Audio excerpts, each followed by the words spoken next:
Hello friends, कैसे हैं आप सब लोग। उम्मीद करती हूँ अच्छे होंगे और स्वस्थ होंगे। मैं डॉक्टर प्रीति आप सबका अपने चैनल में बहुत बहुत स्वागत करती हूँ। फ्रेंड्स, आजकल जो सबसे ज़्यादा हम नाम सुन रहे हैं वो है म्यूकोरमाइकोसिस यानी कि ब्लैक फंगस, जो हर जगह हम देख रहे हैं और सुन रहे हैं। न्यूज़पेपर्स हों, चाहे न्यूज़ चैनल्स हों, चाहे सोशल मीडिया हो, हर जगह हम इस तरह के केसेस के बारे में सुन रहे हैं। तो आज हम जानेंगे डिटेल से कि ब्लैक फंगस क्या होता है, किन किन को होने के चांसेस हो सकते हैं, इसके क्या सिम्टम्स हो सकते हैं, उसके साथ ही क्या इसके हम प्रिवेंशन लें कि हम उस इन्फेक्शन से बच सकें, और उसके साथ ही हम जानेंगे कुछ होम्योपैथिक मेडिसिन्स के बारे में जो एज ए प्रिवेंटिव हम इस्तेमाल कर सकते हैं। तो चलिए शुरू करते हैं।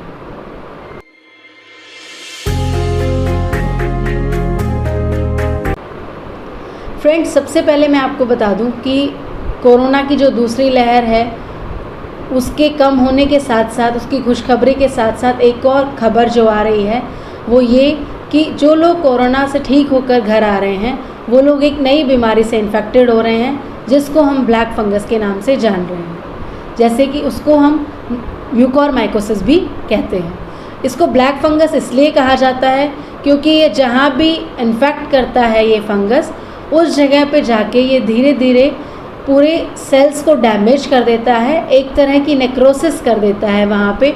तो वहाँ की जो सेल्स हैं वो डेड हो जाती हैं और वहाँ धीरे धीरे जो लोकलाइज्ड एरिया है वो ब्लैक होने लगता है।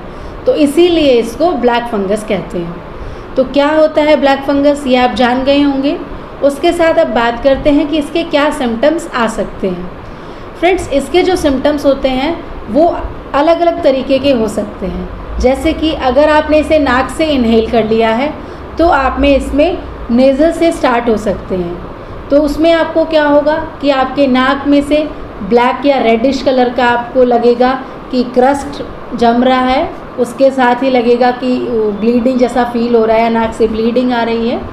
उसके साथ आपको हो सकता है कि साइनस में चला जाए तो साइनसाइटिस यानी कि आपको कंजेशन की फीलिंग हो सकती है नाक में। साथ में ही फेस के एक साइड में स्वेलिंग आ सकती है, रेडनेस आ सकती है। उसके साथ ही सीवियर हेडेक हो सकता है। अगर आप इसे माउथ से इनहेल करते हैं यानी कि इसका इन्फेक्शन जो है वो माउथ से स्टार्ट होता है तो आपके जॉ में पेन हो सकता है, आपके दांतों में एक्सट्रीम पेन हो सकता है। और ये इतना ज़्यादा ताकतवर होता है ये इन्फेक्शन कि अगर आपने सही से इसको ट्रीट नहीं किया या आप इसके सिम्टम्स पहचान नहीं पाए तो ये पूरा जॉ ख़राब कर देगा और एक फैटल कंडीशन तक ये पेशेंट को ले जा सकता है। तो इसीलिए इसके लक्षणों को समय रहते पहचानना बहुत ज़रूरी है। अब आप सोच रहे होंगे कि सब लोग घबरा रहे होंगे कि अरे हम सब कोविड से ठीक हुए हैं तो ये हम सबको हो सकता है। ऐसा बिल्कुल नहीं है। ये सिर्फ उन्हीं लोगों को हो सकता है जिनका इम्यूनिटी जो है वो बहुत ज़्यादा वीक है। जैसे कि मैंने आपको पहले भी डिस्कस किया है कि जो लोग लंबे टाइम तक स्टीरॉइड्स पे रहे हैं, हॉस्पिटलाइज्ड रहे हैं, लंबे टाइम तक वेंटिलेटर्स पर रहे हैं और उनके जो इम्यूनिटी है वो काफ़ी लो हो गई है, उन लोगों में हो सकता है। दूसरे उन लोगों में हो सकता है जिनकी डायबिटीज़ जो है वो अनकंट्रोल्ड रही है और काफ़ी लंबे समय तक अनकंट्रोल्ड रही है, तो उन लोगों में भी ये फंगस होने के काफ़ी ज़्यादा चांसेस हो सकते हैं। थर्ड वर्ल्ड, जो लोग कीमोथेरेपी या रेडियोथेरेपी ले रहे हैं और जो लोग इस तरह की ड्रग्स या मेडिसिन्स के अंडर हैं जिनसे इम्यूनिटी जो है वो लो हो रही है, तो उन केसेस में भी ये उन पेशेंट्स को हो सकते हैं। तो आपने क्या करना है कि जो लोग कोविड से इन्फेक्ट हुए हैं और घर में ठीक हो गए हैं तो उन लोगों को होने के चांसेस बहुत ही लो हैं, तो उन लोगों को डरने की ज़रूरत नहीं है। उसके साथ ही अगर आपको कोविड के आप एसिम्प्टोमेटिक पेशेंट रहे हैं तो भी आपके अंदर इसके होने के चांसेस बहुत ही कम है।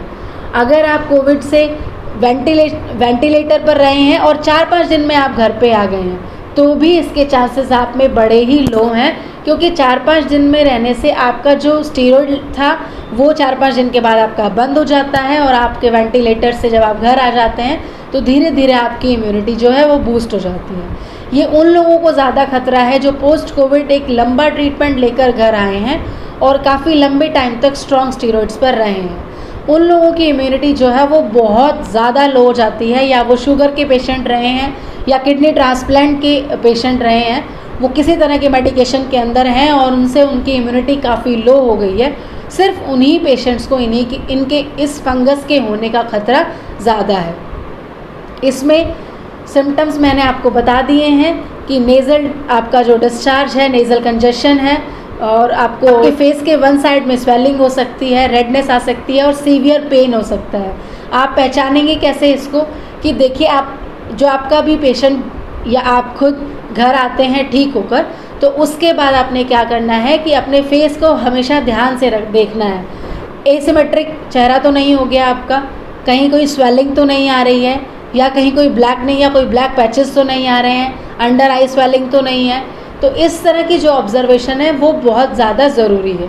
तो आपने अंडर ऑब्जर्वेशन रखना है एटलीस्ट 15 से 20 दिन, क्योंकि उसके बाद फिर धीरे धीरे इम्यूनिटी जो है वो अपने आप स्ट्रॉन्ग हो जाती है।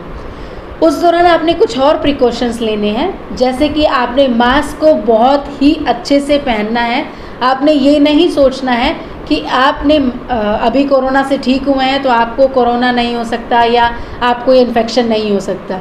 अगर आप अभी कोरोना से ठीक होकर लौटे हैं तो आपको ये मास्क इसलिए पहनना है क्योंकि ब्लैक फंगस जो है ये हमारे एटमॉस्फेयर में प्रेजेंट होता है।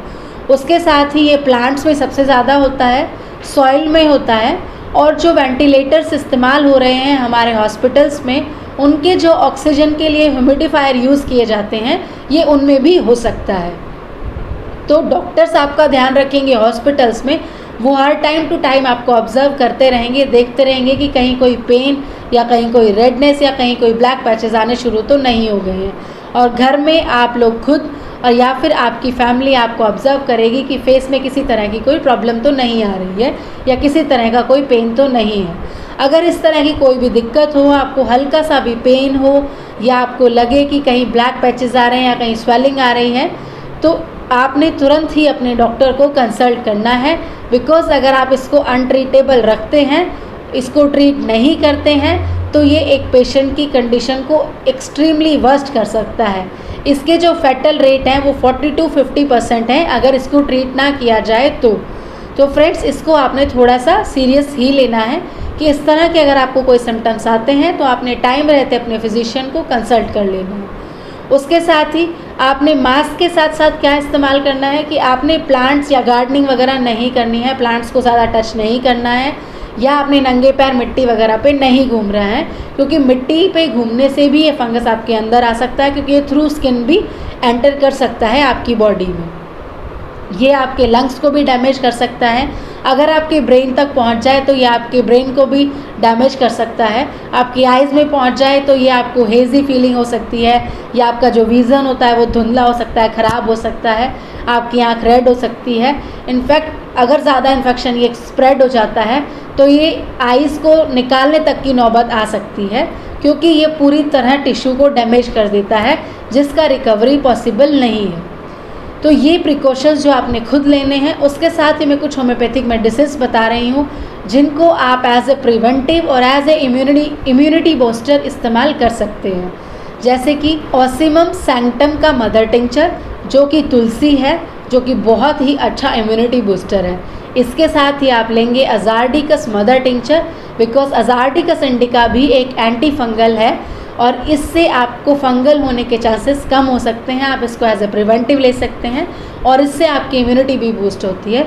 उसके साथ ही आप लेंगे चिरायता का मदर टिंचर और साथ में लेंगे इचनेशिया का मदर टिंचर। इचनेशिया का मदर टिंचर भी जो है वो इम्यूनिटी बूस्टर है, ये काफ़ी हेल्प करता है आपको इम्यूनिटी बूस्ट करने में। तो ये चारों ही मदर टिंचर आप इक्वल क्वांटिटी में लेकर के मिक्स करके एक बॉटल में रख लेंगे और 5-5 बूंद इसकी डायरेक्टली अगर टंग पे ले सकते हैं तो बहुत अच्छा है। अदरवाइज़ 10 बूंद इसकी 1/4 ल्यूक वार्म वाटर में दिन में 2 से 3 बार लें, तो आप इससे काफ़ी हद तक अपने आप को इस फंगस इन्फेक्शन से बचा सकते हैं। तो फ्रेंड्स, अगर आपको मेरा ये वीडियो पसंद आया हो, यूज़फुल लगा हो, तो मेरे इस वीडियो को अपने दोस्तों के साथ ज़्यादा से ज़्यादा शेयर करें, ताकि लोगों की मदद हो सके और लोग जान सकें जो इसके बारे में नहीं जानते हैं कि ब्लैक फंगस क्या होता है।